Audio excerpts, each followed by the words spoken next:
berhasil didapatkan oleh seorang PUEZ Kenzo? dan langsung saja di cover oleh seorang Street di sana. Father bakal coba langsung terobos masuk ke arah Chrono dan langsung ditutup Blue Wall cukup cepat dari seorang Street, di mana Kenzo bakal coba langsung clutch. Ada Mr. 05 juga yang coba untuk cover teman-temannya, tapi langsung ditutup aja PUEZ langsung.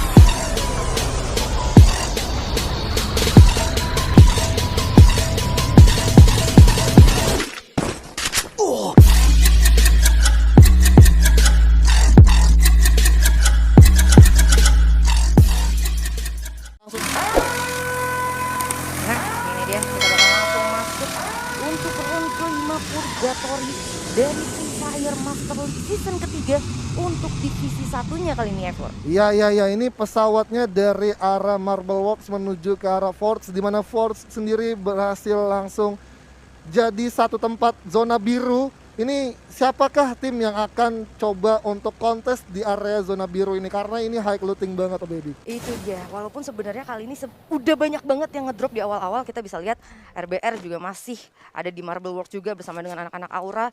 Dan juga GGWP masih menuju ke arah Mount Villa. Tapi sebenarnya kali ini untuk Forge-nya ada Rosugo. Dan sedikit bayang-bayang dari mana itu ya? Kings kayaknya, Kings Esport kayaknya ya. Tapi kita lihat saja sudah ada satu tembakan juga yang dibuka oleh Island of God di area Brazil 13. Yes, walaupun kali ini kita juga sempat menggeser sedikit untuk arah Marble Works-nya. Yang mana tadi ada satu player juga sama Aura dan juga RBR. Betul. Sempat bersinggungan. Tapi mereka gue rasa karena emang bener-bener baru banget drop untuk landingnya. Jadi nggak akan coba untuk early fight. Ya, dan kita berpindah ke arah Forge di mana sudah ada satu tim dan dari tim Rosugo sendiri yang sudah coba berjibaku, bakal coba untuk adu tembak jauh. Tapi di sini kita lihat sudah ada satu pemain dari Rosugo yang sudah terkikis darahnya dengan kepedihan tembakan dari tim Kings Esports. Ya, yang mana Hayabusa ya. Emang udah bener-bener low juga HP-nya kali ini. Dan kita bisa lihat ada satu posisi yang dimiliki sama satu player Kings, yaitu Rolls.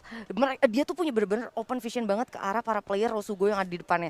Tapi ini bakalan jadi satu titik yang berbahaya kalau sampai dari Kings sendiri itu ternyata ke gap sama anak-anak Rosugo. Nah itu berbahaya banget karena senjatanya sendiri dia baru dapetin M4A1-nya. Dan sudah ada satu hand cannon yang langsung coba ditembakkan oleh seorang Von ke arah Rolls yang sudah terpantau dari jauh. Dan kita lihat di sini Rosugo bakal coba pukul mundur ke arah ke Fields, tapi sudah langsung dikukuhkan posisinya di arah satu batu besar.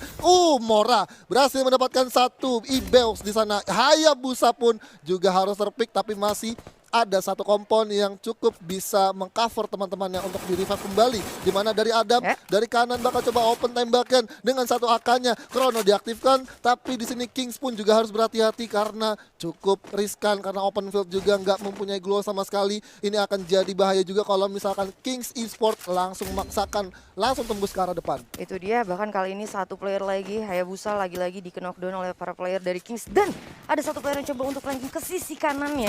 Tapi kali ini harus terkena jet dari arahnya anak-anak Rosugo. Yes, langsung saja terpantau oleh Rosugo di mana Rules langsung di lock, tapi Straw Hat kembali lagi mendapatkan seorang Ibeo. Masih ada satu pet yaitu Mr. Wager yang membantu kawan-kawan dari Rosugo untuk bertahan. Tapi udah ada Why Not dari arah kiri, bakal coba langsung ngeras aja di mana masih coba untuk membuying time, coba untuk memutar-mutar memberikan satu step yang cukup membingungkan untuk tim Rosugo Veda, di mana dua pemain dari Kings bakal langsung masuk ke arah kiri. Adam terkena down di sana oleh Mora dengan satu M82B-nya. Why Not bakal coba langsung manjat ke arah batu besar. Coba dipasang glue-nya di sana. Ada Von langsung terpantau saja. Langsung coba ditembakin aja dengan satu Thompson-nya, di mana kita di sini Von langsung saja jadi korban kedua. Hayabusa udah nggak punya medkit sama sekali. Ibeus masih coba dikikis saja. Chrono-nya masih langsung berhasil mendapatkan satu korban lagi. Why Not langsung terkena down. Rose pun juga masih ada waktu untuk dari Rosugo revive, tapi ternyata Why Not di sana berhasil nge-secure 3 pemain Rosugo dan Mora menjadi last man standing untuk Kings bisa langsung save the day. Walaupun back to back bener-bener kayak 3 player dari Kings harus di knockdown, tapi finally bisa langsung di finishing sama anak-anak Kings. Sebenarnya posisi gue suka banget komitmen yang dimiliki sama anak-anak Kings. Mereka tahu dua-duanya sama-sama minim resource. Dan gak akan ada yang bisa untuk bener-bener ngejalanin team fight-nya kalau emang gak bener-bener di commit. Betul. Karena dari segi King sendiri pastinya mereka juga resource-nya masih minim dan untuk majuin ke arah Rosugo open field. Open field. Dan Rosugo no way out juga. No way Kalau out. dia mau mundur juga harus open field juga. Jadi emang bener-bener komitnya juga pas dan mereka tuh nge-spread out majuinnya sampai akhirnya bener-bener bisa masuk ke arah dari anak-anak Rosugo. Dan poinnya adalah dari Rosugo sendiri juga dia nggak mempunyai resource sama sekali untuk menghealing kembali, melakukan satu full recovery lagi. Tapi kita lihat berpindah dulu ke arah Legalot di mana berhasil menjadi player of the match untuk round keempat dengan 5 poin kill yang dimana tadi dengan satu granat cantiknya berhasil numbangin tim Island of God dengan cepat. Yes, sang kapten terkuat di bumi Ya. menjadi player of the match untuk match keempat tadi ya berarti ya. Betul.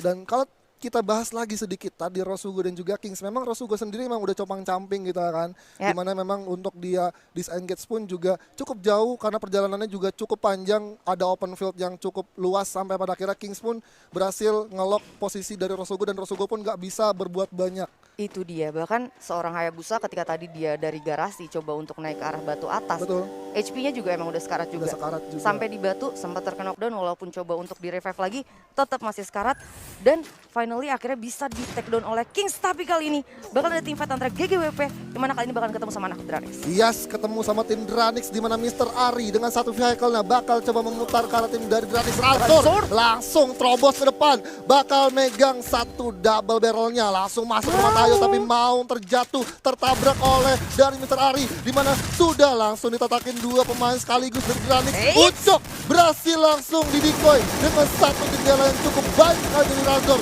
Mr. Ari bakal coba untuk bertahan di belakang gua yang terpasang dan ternyata terwipe out.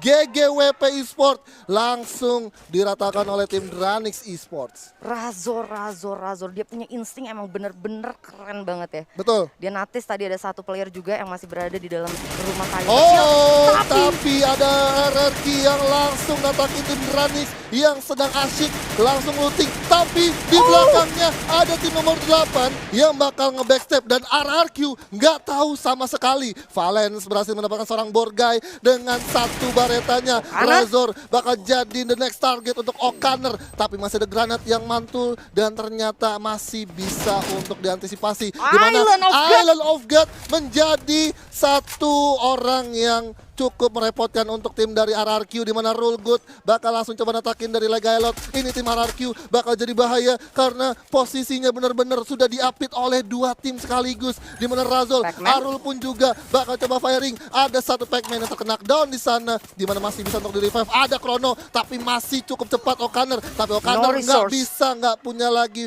pilihan untuk revive seorang Pac-Man di mana Legaelot masih cukup cerdik menggunakan satu prone yang cukup efektif. Masih ada clue juga yang diaktifkan mencari satu informasi untuk posisi-posisi dari Island of God untuk tidak menembakin ke arah tim RRQ. Yes, dan kita bisa lihat juga RRQ emang benar-benar tadi langsung coba untuk full commit tapi ternyata Razor berhasil mendapatkan seorang Legalot dengan satu AK-nya. Berarti menyisakan seorang Valens yang masih tetap untuk bertahan, menyelamatkan placement pointnya, masih bersembunyi di belakang batu, bukan udang ya. Tapi di sini udah ada Maung juga yang langsung tertembak oleh tim Island of God, di mana masih ada Inhaler untuk bisa berlari secepat mungkin menghindari tembakan-tembakan dari Island of God. Yes, ternyata kali ini Dranix menyisakan 3 player dan coba untuk mutusin mundur aja. Ya. Karena mereka tahu mereka udah dapetin 7 kill point juga. Betul. Tadi emang beberapa player dari RRQ juga mereka dapetin juga setelah dari RRQ terhimpit sama Island of God. Dan gue rasa keputusan yang baik.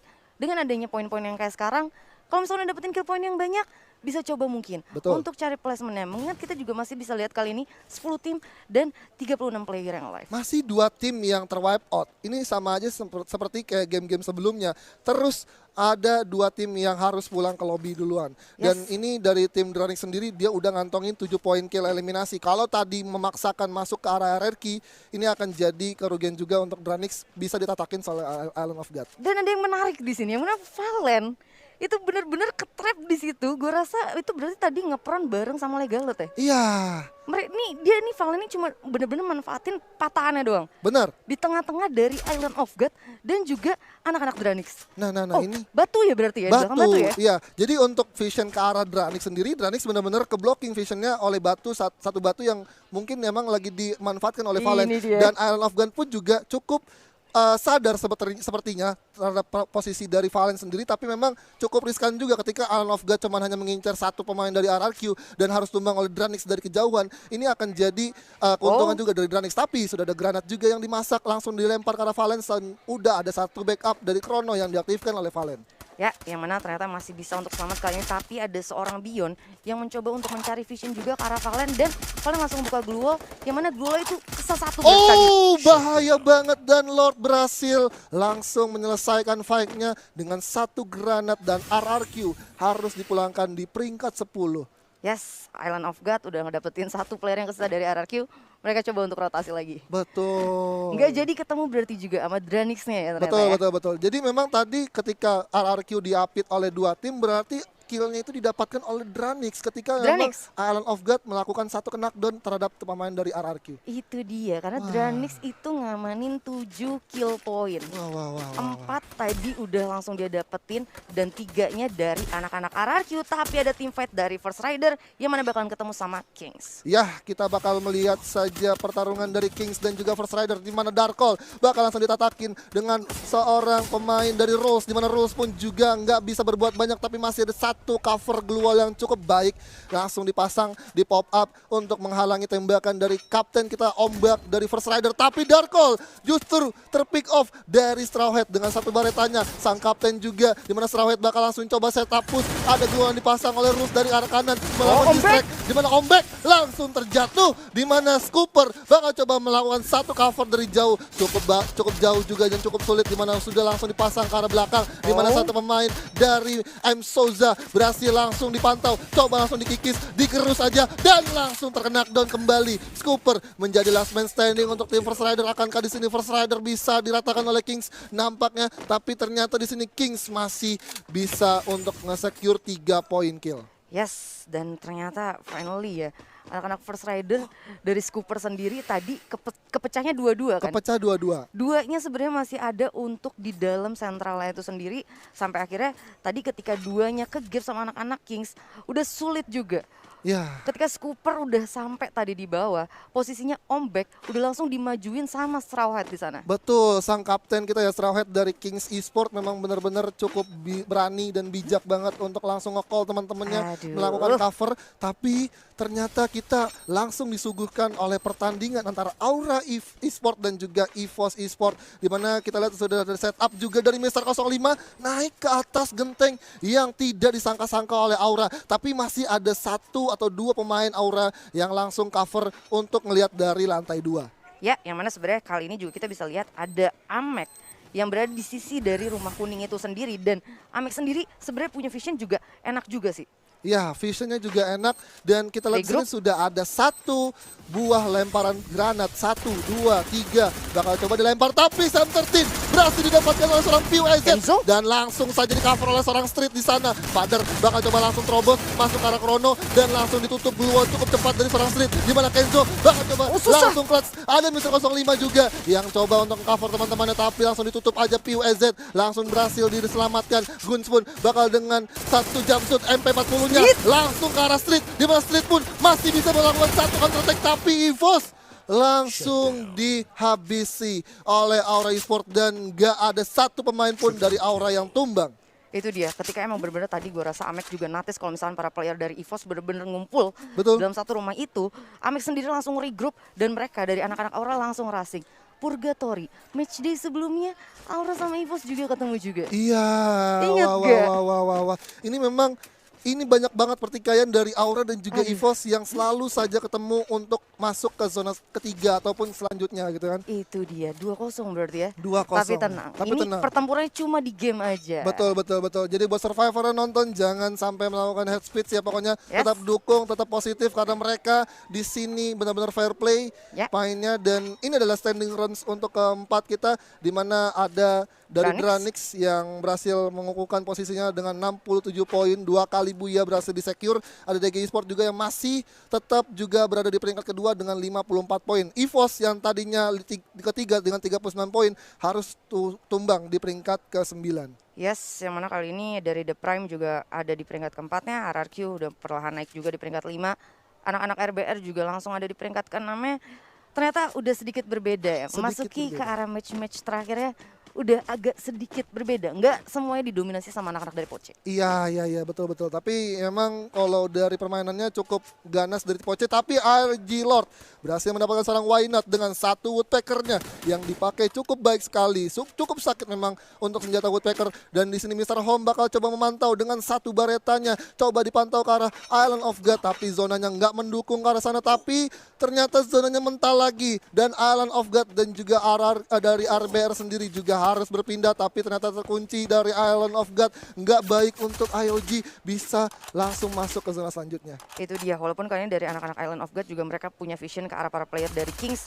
Dan Kings sendiri juga emang bener-bener lebih kekunci lagi. Lebih kekunci lagi, nggak bisa untuk next zipline. Dan dimana sini Jafra berhasil mendapatkan dua pemain dari Amek dan juga Pew dari tim Aura Esport. Dimana udah kelihatan juga headshot di sana. Beyond dengan satu MP5-nya, Rulgood pun juga dengan satu Paravala berhasil mendapatkan satu korban. Dan Kings pun langsung terwipe out di peringkat ke-8. Itu dia, walaupun Kingsnya ke wipe out, tapi kali ini anak-anak Red Bull Rebellion masih nungguin mereka untuk ada di arah atas. Tapi Red Bull Rebellion yang tadinya nunggu Island of God bahkan coba untuk digangguin sama anak-anak Lontar depan. di sana langsung dilepaskan saja. Ada granat yang langsung dilepaskan juga, dilempar ke arah tim dari The Prime. Di sana RBR Mr. Home bakal langsung coba natakin dengan quick change sendiri, di mana baretanya cukup baik sekali. Calvin bakal masak granat di sana, meletup di sana, tapi Calvin justru langsung terkena down. Frus pun bakal coba ke cover dengan satu global yang dipasang untuk bisa merevive, tapi zonanya ternyata udah jalan, udah nggak baik untuk The Prime dan juga Island of God, di mana juga terpantau oleh Kezel di sana. Hiu pun sudah bakal melakukan clutch dengan tim Red Bull Rebellion. Cukup sulit, cukup harus bisa bertahan, tapi RBR tereliminasi di peringkat ke-6. Di sana Island of God pun juga udah ngantongin 8 poin kill juga, dimana Kezel masih mendapatkan satu advantage yaitu tower yang bisa diamankan, tapi enggak, ternyata cukup tipis di bibir zona. Dan Lord pun langsung memantau dari seorang Jafra di area pulau seberang, dan zonanya malah justru karena Dranix lagi. Akankah ini 3 kali Dranix untuk Buya, dimana Razor bakal coba buy one di sana, buy one day enggak, tapi ternyata ada Arul yang berhasil diselamatkan. Razor pun bakal langsung coba lari, dan ternyata Dranix dipatahkan oleh tim Drake DG, dan juga Island of God berhasil jadi tim ketiga yang rusuh, dimana Island of God bakal langsung coba nyebrang dengan satu skill berenangnya dan langsung masuk ke pulau seberang, di mana Scooper langsung bersembunyi ngeprot. Itu dia, it's a swim time for Island of God dengan 14 skillnya, dan kali ini kita bisa lihat Scooper udah langsung coba untuk ngebuka glue dan coba untuk resource terlebih dahulu. Yes, ada satu predik pelontar yang digunakan oleh Island of God, di mana Beyond bakal langsung coba keker, nggak lepas pandangannya, bakal coba dipertahankan posisi Scooper untuk langsung mati di luar zona, tapi nggak bakal dikasih ampun. Pokoknya terobos terus, masih ada satu lock yang cukup baik, tapi Island of God berhasil mengamankan Buyanya di game kelima di Purgatory. Wow, kalau sampai itu tadi satu player yang kesal dari anak-anak First Rider kedapetin kill poinnya juga sama anak-anak Island of God, berarti sekitar 15 kill point dimiliki sama anak-anak Island of God untuk Buyanya di match kelima kita ya, di Purgatory. Wah, ini dari Island of God emang bener-bener jadi tim yang cukup merepotkan banget, karena dari tadi kita lihat visionnya mereka bener-bener aktif banget ya Bun. Gitu. Aktif banget ya Bun, maksudnya dari kemana-mana pun dapat terus visionnya gitu. Itu dia, rotasi mereka ketika dari Brasilia tadi